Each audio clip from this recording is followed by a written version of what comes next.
They say death is the end. But what if everything you believe about death is a lie? Not a misunderstanding, not a poetic metaphor, an actual, intentional deception. We're told that when we die, our consciousness simply fades to black. No more thoughts, no more awareness. Just silence, nothingness. It's a story designed to bring peace to the living, to give us a sense of finality. But that story, comforting as it may seem, is not the truth. What if death is not an ending at all, but a doorway? A transition into something deeper, something more real than the life you're living right now. For thousands of years, ancient cultures have spoken about this. They've left behind texts, rituals, and teachings all hinting at the same thing. Death is not random. It's not chaotic. It follows a pattern, a process, a journey through stages that every single one of us will eventually face. The Tibetan Book of the Dead is one of the most detailed and mysterious of these guides. It's not just some dusty old scripture. It's a manual, one written to help people understand what happens after they die, and more importantly, how to navigate it. For over 1,000 years, it's been used to prepare the mind for the moment of death. And now, modern research into consciousness and near-death experiences is starting to confirm what these ancient teachers already knew. When the body dies, your consciousness doesn't. It doesn't just vanish. It moves. It continues. But it doesn't go to some external heaven or hell decided by a God sitting in judgment. What happens next is driven entirely by your own mind. Your thoughts, your emotions, your fears, your beliefs, these shape the world you'll enter next. And if you're not prepared, you can get trapped, caught in a cycle of rebirth without even realizing what's happening. But it doesn't have to be that way. You can train for this. You can prepare. You can understand the process before it begins. And when the moment comes, you can meet death not with fear, but with clarity and even freedom. So what exactly happens after you die? According to the Tibetan Book of the Dead, the first thing that occurs is the breakdown of your physical body. Your heart stops. Your breath slows, and then stops. But your consciousness, your true self, doesn't fade. In fact, in that first moment, you are more awake than you've ever been. You come face to face with something called the clear light, a pure, infinite presence beyond form, beyond thought, beyond identity. It is described as the ultimate reality, the true nature of everything. If you can recognize it, if you can surrender to it completely, something extraordinary happens. You dissolve into it. You become one with it. And in that moment, you are liberated, free from the cycle of life and death. No more suffering. No more illusion. Just peace. Just truth. But almost no one does. The shock is too intense. The mind is too conditioned, too used to thoughts, labels, names, roles. So instead of merging with the light, most people panic. The mind reaches for something familiar. Anything familiar. A memory. A feeling. Even pain. And in that moment of hesitation, the light begins to fade. Confusion sets in, and the journey continues. This is where things begin to spiral. This is where the next stage begins, a place called the Choni Bardo, also known as the Bardo of Visions. Here, your consciousness begins to project. Everything that you never faced in life, your fears, your guilt, your attachments, your desires, begins to appear around you, not as vague feelings, but as full, vivid experiences. Entire worlds created from your own mind. You may see gods, angels, or beautiful beings offering salvation. You may also see terrifying demons, monsters, or dark forces chasing you, tearing you apart. But here's the hidden truth. All of it is you. These visions are not being sent to punish or save you. They are reflections. Mirrors. Everything you see is a manifestation of your own consciousness. And if you realize that, if you stay calm and fearless, you still have a chance to break free. But if you react with fear, if you run, fight, or beg, then the illusion becomes your prison. You believe it's real, and that belief pulls you deeper. The visions overwhelm you, and you get lost in them. This is where most people stay trapped. Not because they're bad, not because they're being judged, but because they never learned how to let go. They never learned that the mind keeps creating, even after the body is gone. And if you don't control it, it controls you. Eventually, this stage ends, and you enter the final phase. The Sitpa Bardo, the Bardo of becoming. By this point, your consciousness is desperate. It wants a way out. It wants a body, a life, an identity, anything to escape the chaos. So it begins searching for a new womb, a new life. You are drawn into a new birth, pulled by your karma, your unresolved emotions, your attachments. You don't choose where you go. Your mental state chooses for you. And the cycle begins again. You're born into a new body, a new life. But the same unconscious patterns continue. The same suffering. The same search for meaning, love, and freedom, never realizing you've been here before. Over and over. Lifetime after lifetime. Most people don't even know they're in a cycle. They think this life is the only one. And so they die as they lived, unaware, unprepared, and still clinging to the illusions of the material world. But here's something profound. You don't have to wait until death to wake up. The Tibetan teachings say something powerful. You are already in a bardo. Right now, in this life. Every moment of transition between jobs, relationships, emotions, even thoughts is a bardo, an in-between state.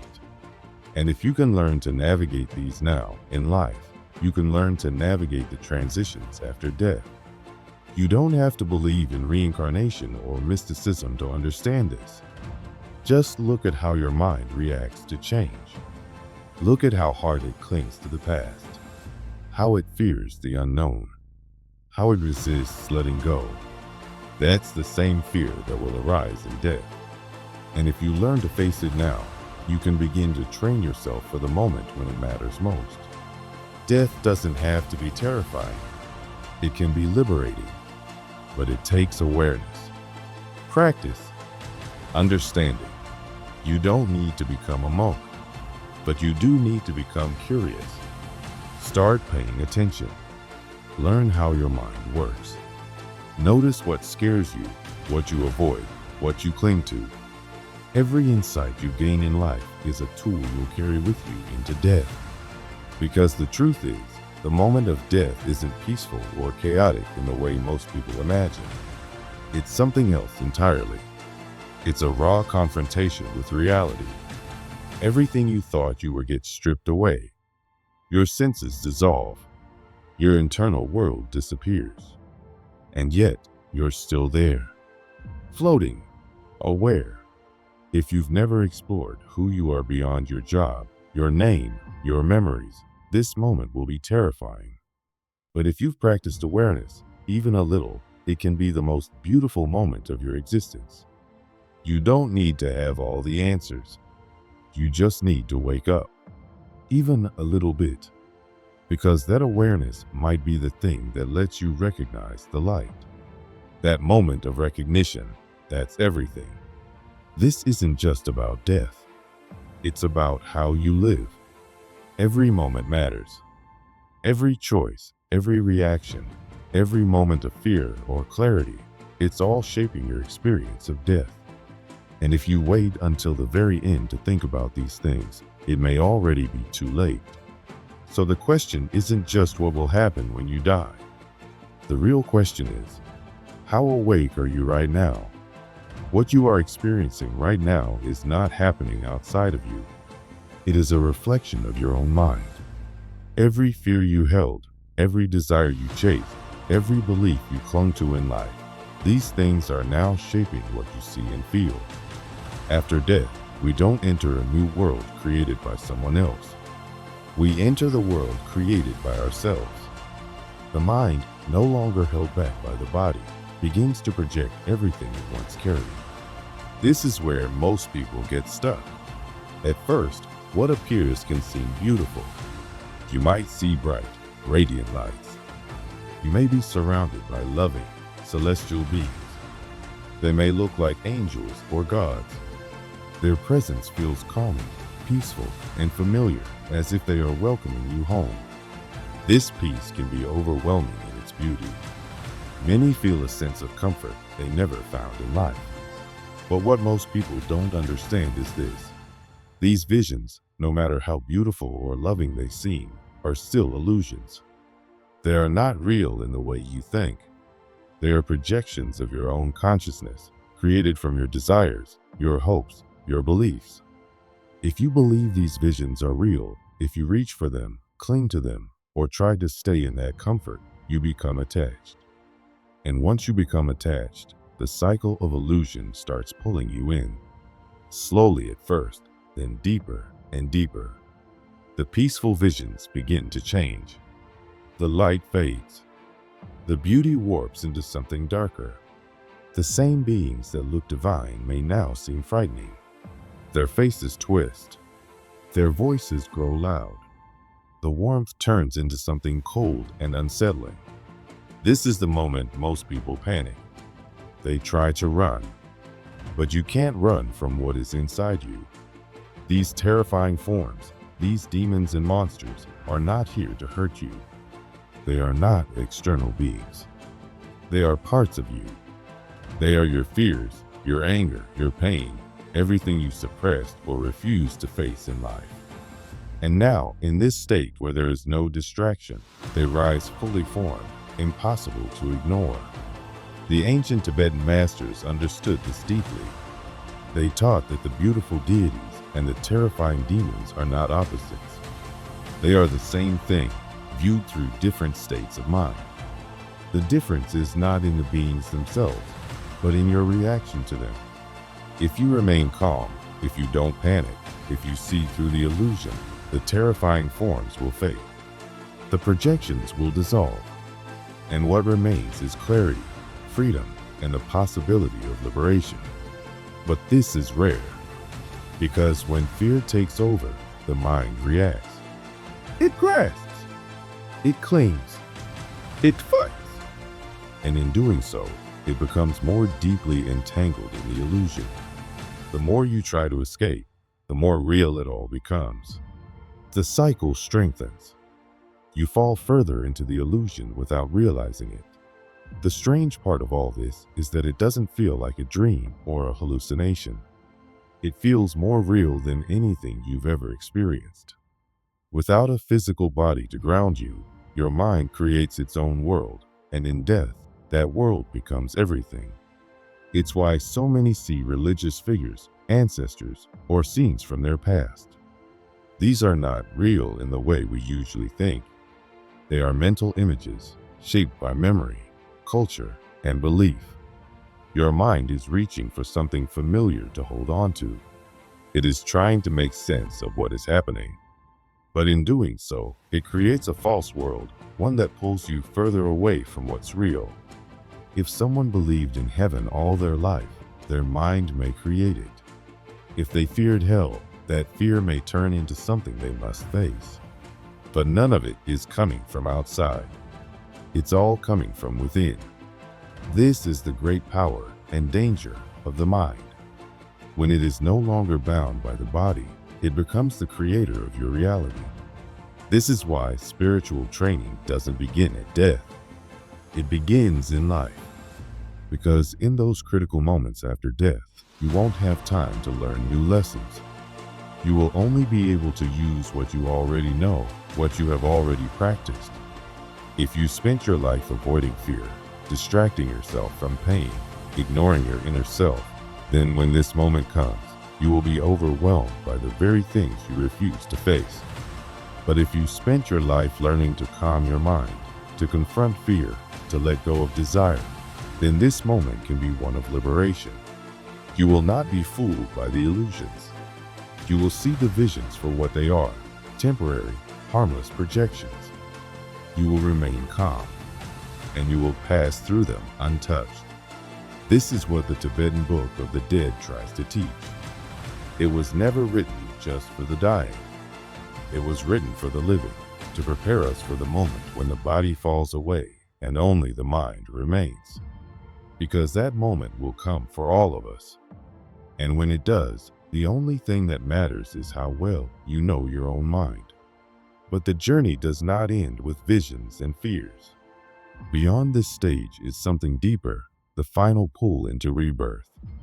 The mind, now floating in the in-between, begins to search for something to hold on to. It looks for a new form, a new body, a new identity. It wants to feel solid again.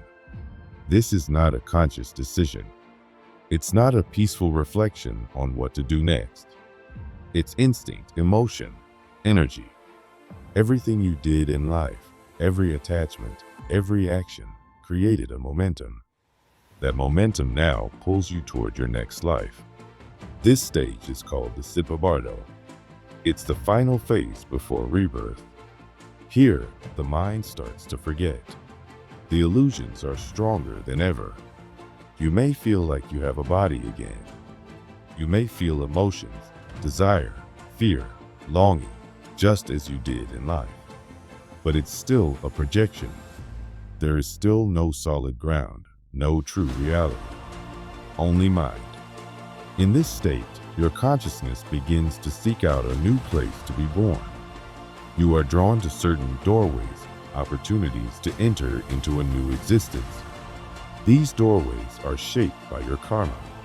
If you lived with anger, you might be pulled into a life filled with struggle and conflict. If you were greedy, you may be reborn into a life where nothing is ever enough. If you were kind, aware, or generous, you may be drawn to more peaceful conditions. But the pull itself is not a decision. It's like gravity. The seeds you planted in life are now bearing fruit. You cannot stop them from growing unless you are fully awake. And once you walk through one of those doorways, you forget everything. You are born again, as if for the first time. A new life begins, but you do not remember the truth. You do not remember the visions, the lessons, the chance you had to break free. Everything resets. The cycle continues, and the prison of illusion holds you once again. This is not the first time this has happened to you, and if you do not wake up, it will not be the last. You have been through these cycles many times, lived, died, and been reborn again and again without knowing. Most beings never escape this cycle, not because they are punished, but because they never realize they are trapped. At this final stage, the visions shift again. You no longer see demons or deities. You see possibilities, new lives, new parents, new worlds. These are the doorways to rebirth, and your consciousness will be pulled toward one of them. The choice is not really a choice anymore. It's a reaction, a habit. You go where your attachments pull you. The truth is, there is no God assigning you a new life. There is no cosmic judge handing out rewards or punishments. There is only you, your thoughts, your choices, your desires. You are the architect of your next life. You always have been. And unless you break the pattern now, you will walk into another life, forget this one, and start the whole thing over again. But even here, even at the very end, there is still one last chance. One final moment of clarity. If you can remember, if you can let go completely, not just of this life, but of yourself, your identity, even your desire to exist, then you can break free. You can escape the cycle of birth and death. You can awaken, but almost no one does. The pull is too strong, the illusions too tempting, the fear too deep. The doors appear, and we reach for them. And just like that, it all begins again. This is the greatest illusion of all. Not that death is the end, but that it never ends. That we keep living and dying, never realizing we are asleep, always chasing the next illusion.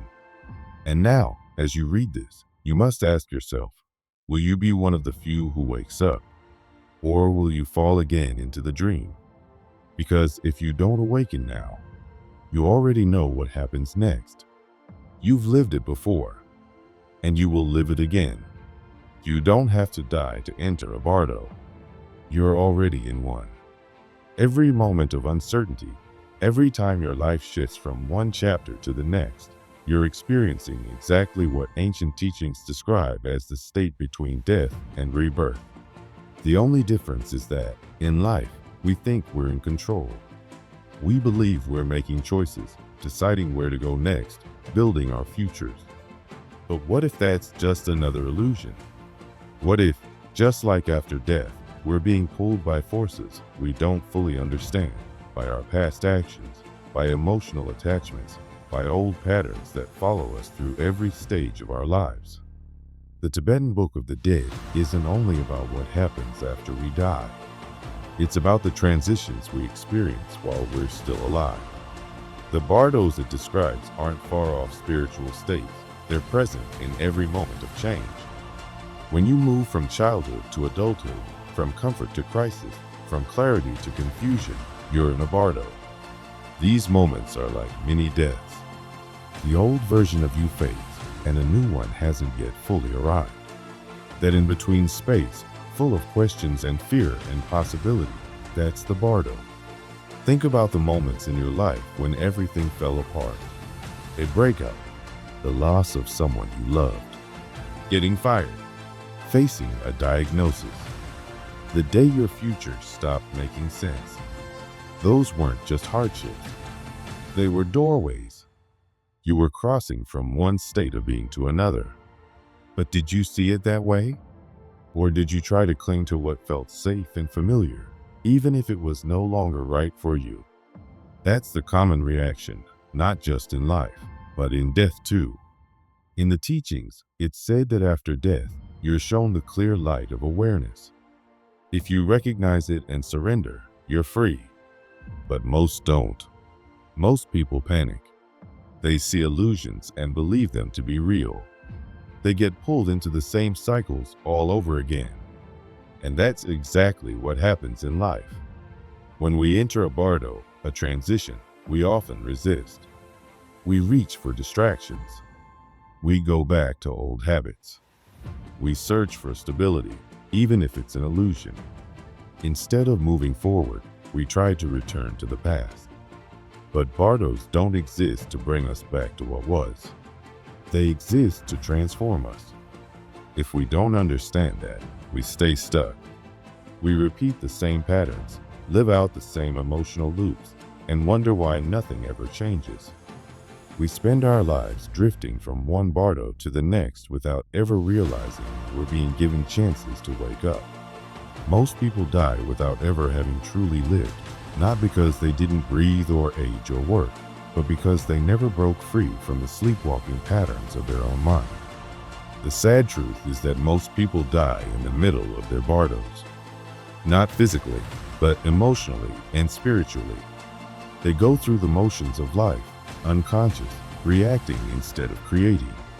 They stumble through transitions, relationships ending, jobs changing, beliefs breaking, without ever realizing that each one was a sacred invitation to evolve. And here's what's even more important. If you don't wake up in life, you won't wake up in death either. How you move through your life's bardos is how you'll move through the final bardo too. That's why these teachings matter so much.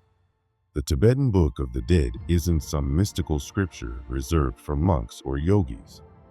It's a guidebook for the most important journey any of us will ever take. Yet most people never read it. They spend their lives focused on things that don't really matter: money, status, comfort, while ignoring the one thing every person will eventually face: death. The irony is that we pretend death is some distant event, but in reality, we're dying a little every day. Every breath brings us closer. Every passing moment is another chance to prepare or to avoid preparing.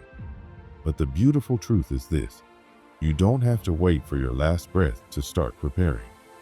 You don't have to be on your deathbed to face what's coming. You can begin right now. You can learn to recognize the bardos of your life. You can train your mind to stop clinging and start seeing clearly. If you can do that in this life, then when your time comes, you'll move into death with awareness, not fear. You'll have the clarity to choose a new path instead of blindly falling into the same cycle again. Look at your life right now. Think about where you are. Are you in the middle of a transition? Maybe you've just lost something or someone. Maybe you're questioning everything. Maybe life feels unstable, uncertain, out of control. That's a bardo. And the question is, are you waking up? Or are you just trying to survive until things feel normal again? If you're waiting for normal, you're already lost. Because there is no normal. There never was. The idea of stability is an illusion. Life is always changing. The ground is always shifting. The goal is not to hold on, but to let go. Not to return to the old you, but to become something new. Once you truly understand that life itself is one long bardo, you begin to see death differently. And once you see death differently, you begin to live differently. Science, in its own way, is beginning to confirm what the mystics knew long ago. Near-death experiences, psychedelic research, and even quantum physics are all pointing to the same strange truth. Consciousness may not end when the body dies.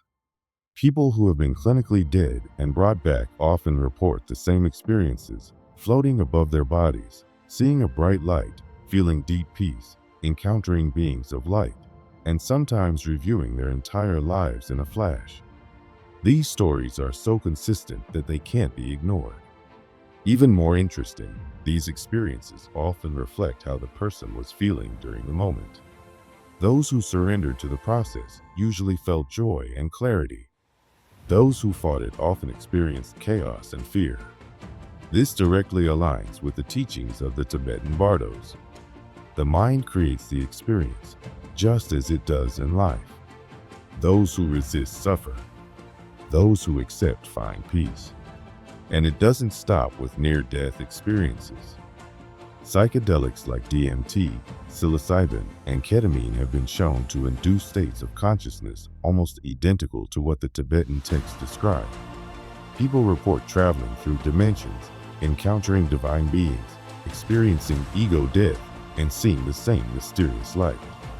Just like in the bardos, the experience is shaped by the mind. Surrender leads to insight. Resistance leads to fear.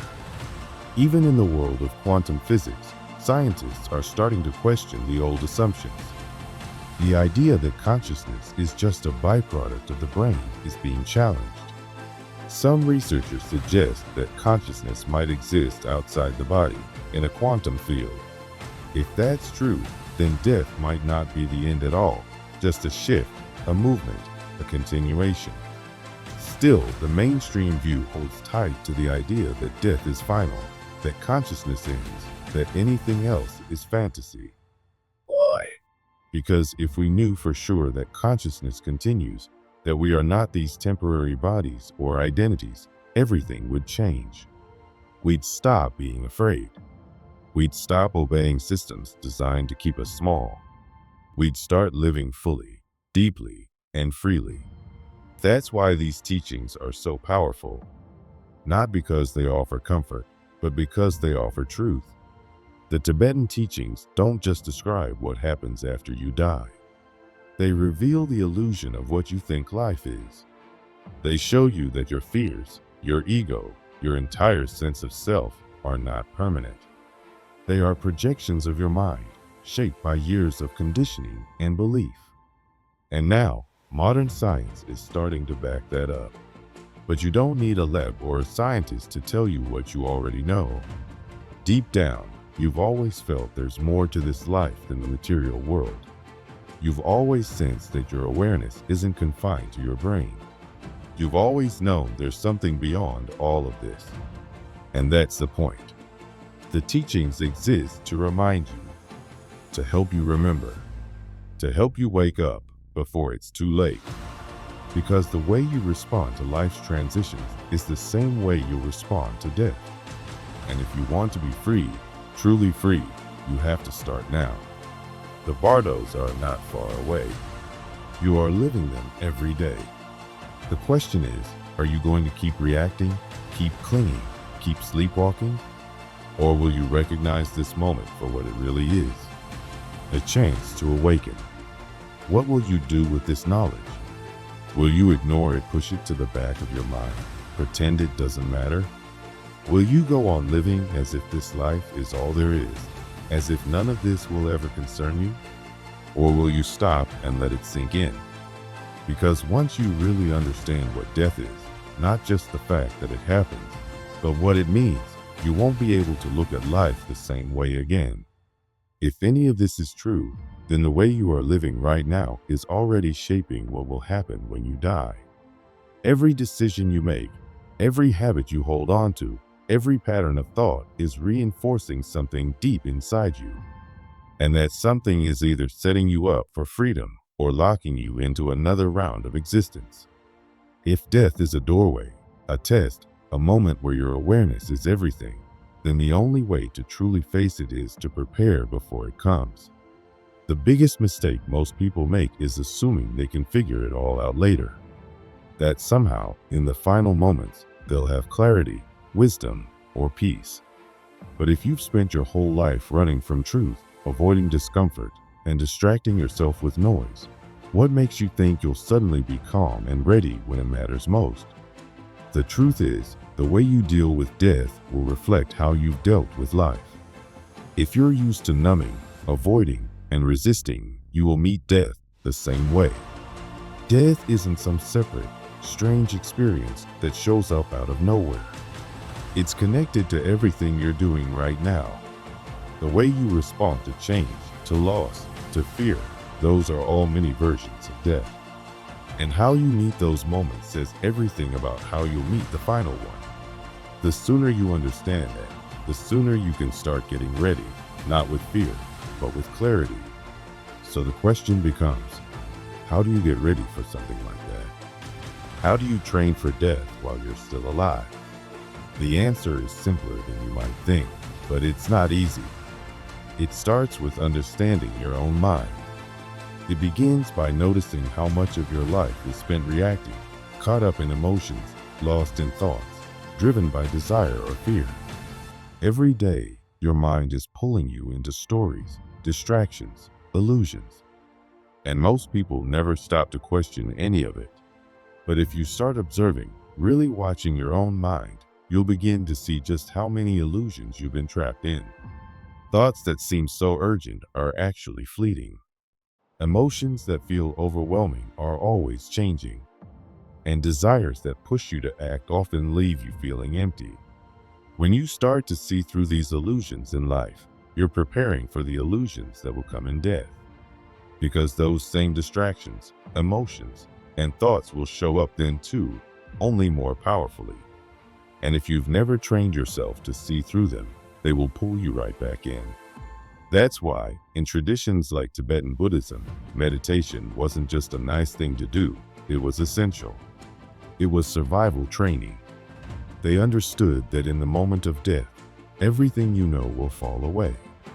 Your body, your identity, your memories, none of it will follow you.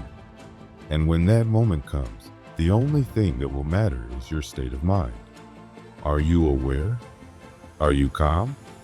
Can you recognize what's real and what's illusion? If not, you'll get swept away. Another key part of this preparation is learning to let go. And this is where so many people struggle. We spend our lives clinging to people, to identities, to achievements, to routines. We try to control everything, hold everything together. But death demands surrender. It demands that you release everything you thought you were. If you're too attached, you'll suffer. If you can't let go, you'll be pulled back into another cycle of life, another round of the same lessons. Letting go doesn't just mean giving up your material things. It's deeper than that.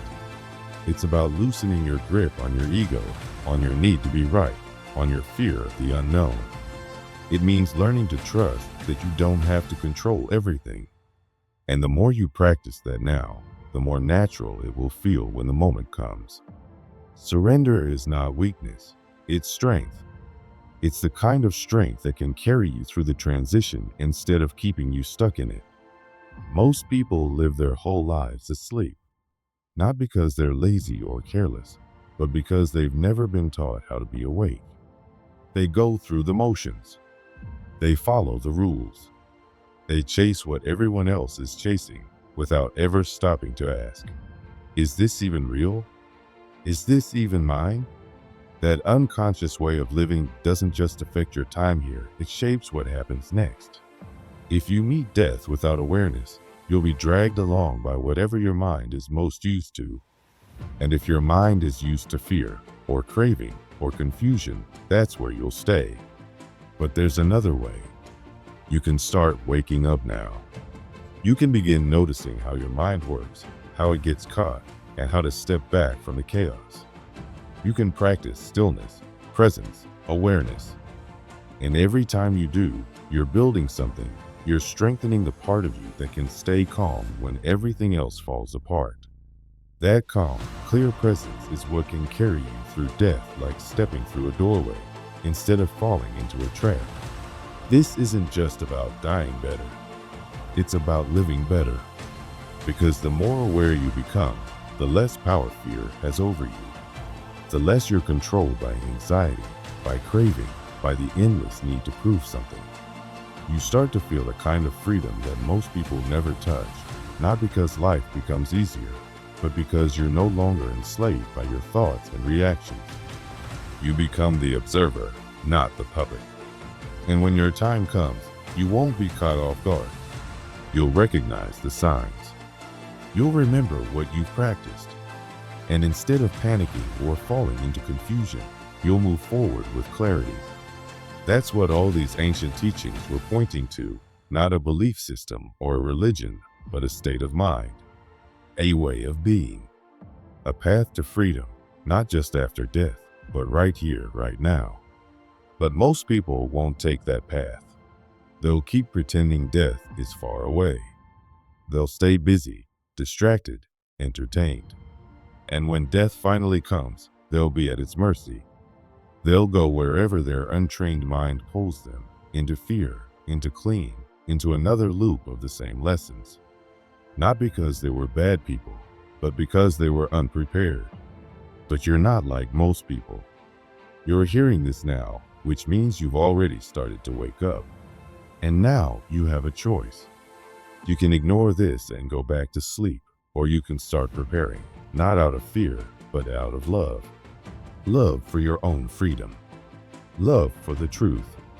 And love for the life you're still living. Because once the moment comes, you won't get another chance. You won't be able to rewind. You will either be ready or you won't. And that moment will reflect everything you've practiced. If you've spent your life running, you'll run. If you've spent your life afraid, you'll meet death with fear. If you've lived in distraction, you'll die in confusion. But if you've practiced awareness, you'll be aware. If you've learned to let go, you'll let go. If you've trained your mind to see clearly, you'll see what's real and what isn't. This is what the teachings were always trying to show us. That death isn't the end, and it isn't something to fear. It's something to meet with your eyes open. The illusions that control you in death are the same ones controlling you now. The fears, the attachments, the endless chase, they are your prison. And if you don't break free now, they will follow you. You don't need to wait for some dramatic sign. You don't need to have it all figured out. You just need to start noticing. Start questioning. Start paying attention. Every small act of awareness is a step toward freedom. And each one builds the strength you'll need when the time comes. Most people will keep sleeping. They'll repeat the same patterns. They'll live and die inside the illusion without ever realizing they were trapped. But you don't have to. You can wake up. You can see through it. You can prepare. Not later. Not someday. Now. There comes a moment when everything changes. Not because the outside world suddenly shifts, but because you do. It's the moment you see through the illusion that you are just a body, a name, a story. The moment you stop reacting out of habit and start recognizing what's really happening around you and within you, you begin to take back control of your life. That's the moment the cycle begins to break. You stop being a passive participant in your own existence, and instead, you become aware. Aware of how easily we fall into patterns, how easily we forget who we truly are. And then, when death finally comes, as it does for everyone, you won't be lost or confused like most people are. You won't cling to life in panic or fall helplessly into another cycle of existence. Instead, you'll recognize what's happening. You'll see the light, and you won't hesitate. You won't reach out in fear, trying to hold on to something that was never truly yours to begin with. You'll let go. And in that letting go, you'll experience something that very few people ever do: real freedom. Most people won't get that far. Most will never see through the illusion. They'll ignore it, pretend it's not important, or dismiss it entirely. When their final moment comes, they'll fall right back into the same patterns they've always followed, just like they have for countless lives before this one. But you're different. You're hearing this now. You're reading these words, and that means you've already taken the first step. It means you have a choice. You can keep living the way you always have, caught in the same routines, ruled by the same fears. Or you can start preparing for something deeper. You can begin letting go of fear instead of letting it control you. You can stop feeding the illusion and start waking up to the truth of who you are. This isn't about religion or belief. It's about awareness. It's about seeing reality for what it really is and understanding that most of what we take for granted, our identity, our possessions, our thoughts, are not what truly define us. Because when that final moment comes, you won't be able to go back and learn these things. You will only have what you've already come to understand. That's why the choice you make today matters more than you realize. Some truths are too deep to fully explain in a single message or conversation. That's why we created a free newsletter called Insights Academy. It's a space where we share deeper knowledge, the kind of insights that can't always be shared openly. If you're ready to go further, you'll find what you're looking for there. And as a gift for joining, you'll also receive a free ebook copy of The Kalian, which contains powerful teachings for those on the path of awakening. Because here's what most people don't understand about death. Everything you feared about it is based on a misunderstanding. Not because death doesn't happen, but because you haven't yet truly lived. You've spent your whole life believing you are a person, a physical body with a name, a past, and a future. You've believed that your thoughts, memories, and experiences define who you are. But that belief is the first illusion. The deeper truth is that what you think of as you is just a temporary mask, a momentary appearance of awareness passing through a dream. Just like any dream, it will dissolve one day. But what happens after that depends on one thing: whether you realize the truth before it's too late. What no one tells you is that death is not something that happens to you. It's not an end.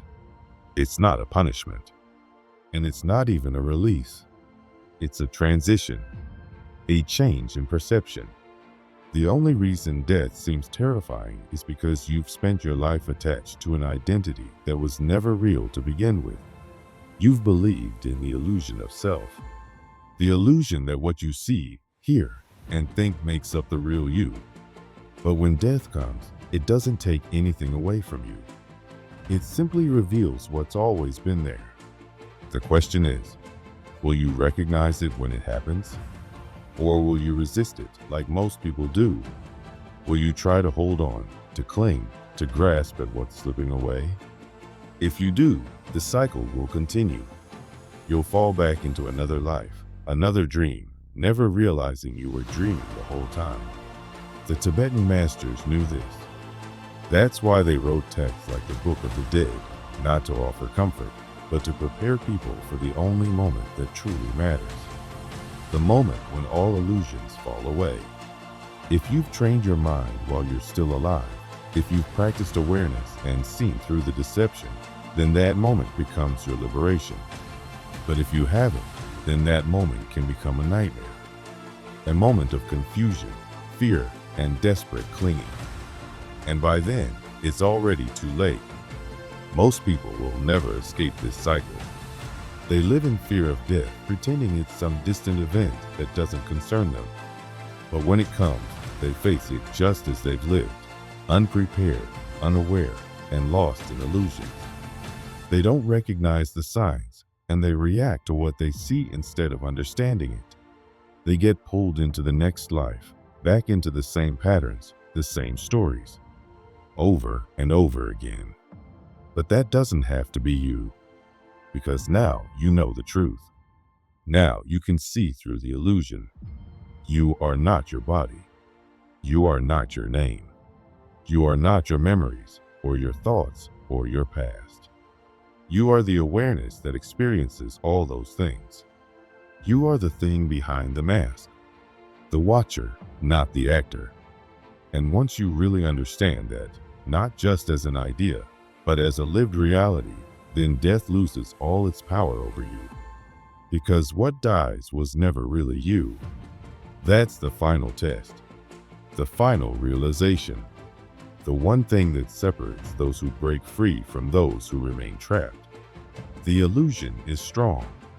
Most people will live their whole lives playing a role, never realizing they aren't the character, but the consciousness behind it. But when the final moment comes, all of that falls away. Everything false is stripped away. And the only thing left is the truth. The question is, will you recognize it? Or will you cling to what's familiar and fall back into the dream?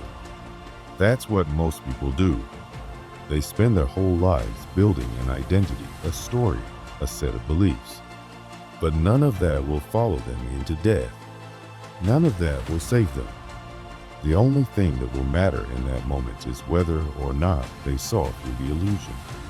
If you wake up now, if you start seeing clearly before it's too late, then death becomes nothing to fear. It becomes the end of the illusion, not the end of you.